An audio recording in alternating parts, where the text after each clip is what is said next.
Back in October, there was a great war on the internet. On one side, you had Memeulouses, a YouTuber with 4.5 million subscribers, known for things like Little T, Harry Potter and the No Scope of Stone, Do you really have that scar?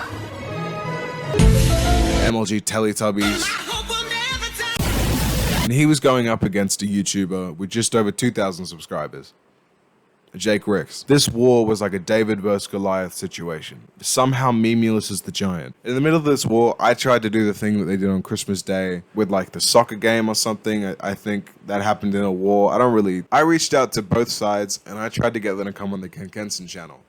Now, I knew Memeulouses wouldn't know I existed, but Jake Ricks responded and I ended up having him on the channel. We did about an hour-long interview that I cut into 15 minutes and put at the end of a video. Now, looking back at that, I regret putting it at the end of the video. Memeulouses has just made another video on Jake, and I feel it's right that I bring back this interview because I feel like it adds a bit of character to Jake Ricks' character. But yeah, that's my pre-game show. Let's get into this actual game footage. To start off this video, I just asked Jake to introduce himself, to say his name, his age, and what he does, because I didn't actually know what he did outside of just doing YouTube. Yeah, so I'm Jake Ricks. I'm 19 years old, and as you know, I'm currently doing all the online work. I started off in Boston University, which is done by Andrew Tate. He told me his name, the fact that he was 19, and that this is what he does. He doesn't have a job outside of content creation. He's just fully focused on content creation, which there's nothing wrong with that. I don't know why I was expecting him to maybe have like a retail job or something just outside of content creation. But he also dropped that he was a certified hustler or a graduate, if you will, of the Hustlers Academy. The next question I asked him was about the Memeulouses and I'm Alex situation. How does it feel to be put in the public eye so fast? I couldn't imagine it if I was currently beefing with like someone with millions of subscribers. It would put a lot of pressure on you to grow fast. And I wanted to get his honest opinion on how it feels to be kind of shoved into that light. How do you kind of feel having like a quick sudden shoot into like almost fame? It's hard to describe. Like when I saw it, it was a nervous feeling, but it was a good nervous feeling. But yeah, when I saw my face on his video, and I had like all my friends messaging me, texting me saying, you're on big YouTube now, and it was actually really good. Yeah, I can't waste the opportunity. I really liked his answer to this one. He was quite honest with me. Just said that like it was a big opportunity for him. He couldn't waste it. I feel like since then he's really upped how frequent he uploads. He uploads daily now.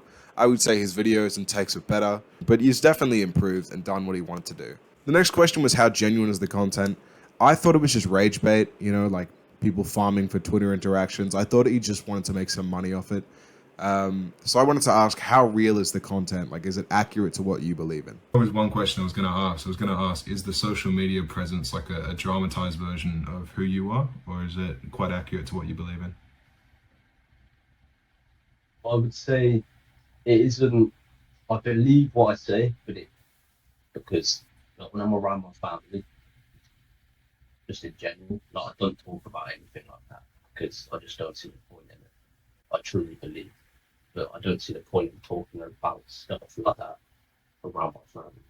His answer to this one was a bit mixed. It wasn't weak, but it was just a bit mixed. I feel like saying that you believe it, but you wouldn't talk about it in front of your family doesn't completely answer the question of do you 100% believe everything you say. It just kind of feels like a little bit of a dodge, and I didn't re-ask the question, reword it in a way that didn't allow that. I just, for some reason, moved on. I feel like his actual answer was, I believe in the topics I talk about, but maybe not to the extent that he talks about them. We'll get onto it later with a sleep question, where he said before to sleep anything more than 4 hours a day is a waste of time. I asked him how long he sleeps a day. He says, he actually sleeps between 4 to 6 hours a day, not just 4. And then he said if he's tired, he'll just sleep for 8 hours a day. I feel like he wouldn't talk about something he did not care about at all, just for the sake of having TikTok content. I feel like he'd have to care about it a little bit, but I do feel like he goes to another level of pretending to care in order for, more interactions, more comments, more views, more everything. I do feel like there's an element of reaching. The next thing we moved on to was, what are your motivations behind doing YouTube? Now, I figured the fact that this man has a course revolved around making money from the internet, the fact he's made so many videos talking about, the TikTok creator program and how to make money from the internet, I was like, oh, his intention is to make money from the internet. But no, I got that one wrong. I thought that this was just going to be like a cash grab. He was just going to be here for 6 months and then leave. but it's been about 6 months since I interviewed him. He's uploading more now than he ever has. I'd say he's putting more effort into the content. I think he just actually wants to be a content creator. And we talked about how, as a kid, he made content videos of him playing Minecraft, him singing and dancing. Like, he's always been around the space. So yeah, I think he's always wanted to do this, you know, since being a little kid. I think it's just now that he's getting a bit more attention, he's able to see this as like a career for him, rather than just, you know, something you do after work, which is completely understandable. The next question I asked him was, is there another type of niche you wanted to enter? Like maybe a different side of YouTube, not like switching to commentary, but like maybe do you want to make gym instructional videos, or I don't know, like videos on how to live more alpha? I don't really know. I just wanted to know if the current content he was making was the content that he'd always wanted to make, or if he wanted to switch fields in the future. Do you have like a next level of content that you want to make? Would there be like another thing in the future, maybe a different type of niche you'd want to enter? I haven't really thought that far. My goal is to go like crazy viral with the content I'm doing now. Yeah, just to go as viral as I can with the content I'm doing now. Now, these next questions were kind of designed to have like gotcha moments. Like after watching about 4 hours worth of Jake Rick's content, I was finally ready to pull him up in a couple quotes that he said to see like what his actual opinion on them is. Memeulouses and Alex did this in their videos where they just pulled up random quotes of his and were like, oh, this guy's crazy. Yes, I'm Alex is going to be sending me to Africa completely naked. But I wanted to actually go through them with him and see like, is there any rationale to it, or was it all just, you know, interaction bait? Yeah. Does he actually believe them, or was it all just for the content? Yeah, we start off with the sleep question that I mentioned before, saying that he only sleeps for 4 hours. I already spoiled it. He says that he sleeps 4 to 6, sometimes 8. I'll just play the clip anyway. I sleep for only 4 hours a day. I sleep between 4 and 6 hours a day. And if I have a week where I've slept for really little, like let's say I've slept 4 hours for like 5 nights in a row, then I'll have one day on the weekend where I sleep for like 8 hours. My next question was about his definition of success. I'd seen this clip of his where he said this. This really depends on how you class success, because from my definition of success, if you're massively obese and you can't control your eating habits, then I would not class you as successful at all. And I wanted to know, what is your definition of success then? You said, for me, my definition of success, if you're massively obese and can't control your eating habits, then I would not class you as successful at all. I wanted to ask you though, what is your definition of success? It's deep. I haven't found like my full definition of success yet. I think it would take some time to find what it truly is. But as of right now, I've got ambitions and I want to surpass those ambitions and just maxing out every possible stat. The next question I wanted to ask was probably the hardest to answer, I think. I wanted to ask him, as a self-improvement content creator, what to you is more important? Is it improving the like outside of you, or is it improving the inside? I think a lot of people who watch self-improvement content are normally like depressed men. I feel like that's where a lot of like Andrew Tate gets his audience from, is men that have no guidance in life looking for something or someone to look up to. So I wanted to ask him, should people be working on like their personality and fixing their internal problems, or should they, you know, maybe try and get in shape first? Like, what is the more important aspect in self-improvement? A lot of the content that you make kind of revolves around self-improvement and self-image. Do you think it's important that we work more on what we look like from the outside, or kind of how we view ourselves on the inside?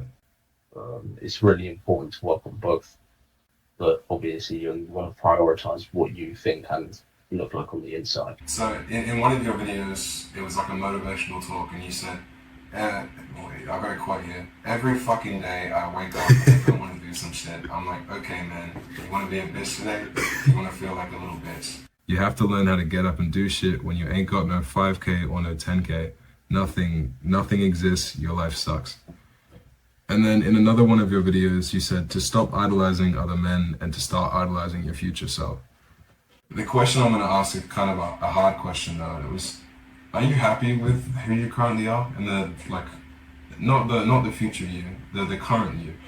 Damn, I kind of forgot about that part. Fuck. So for the very last question, I just wanted to ask a short question. He makes a lot of video talking about being the best you can be for the future and all this stuff about working for your future. But I wanted to ask him, in the present day, are you happy? I'm very, very content. All right, that closes out our interview. The rest of my original video is just like me speaking because I do that. But yeah, I wanted to just come back on here and redo that video because I feel like I could have done it a lot better back then. I understand that some of my responses to his answers are different to the original video. Me and Jake still talk. I got his permission to redo this video. Yeah, I'm proud of Jake. I think Jake's grown a lot. I would like to see him benefit again off this Memeulouses drama. Yeah, I do think Jake's message is good. I was actually really surprised when I saw that Memeulouses had made another video on him. I feel like Jake has become a lot more sort of relaxed since. I feel like his content actually has kind of matured and shifted a bit more to, rather than saying things like, put me in Africa naked and I'll run the country, it's more about like actual self-improvement. And I think that's something to be proud of. So yeah, to close out this video, I would like to shout out Jake Ricks again. His link will be in the description. If you've come from Jake Ricks' channel, welcome to the channel. This is my second account. My original account is Ken Kenson. That's where the first video was on. I'll put my link just below his link. So yeah, enjoy the video. And if Memeulouses is watching, good to see you, mate. Alrighty, guys.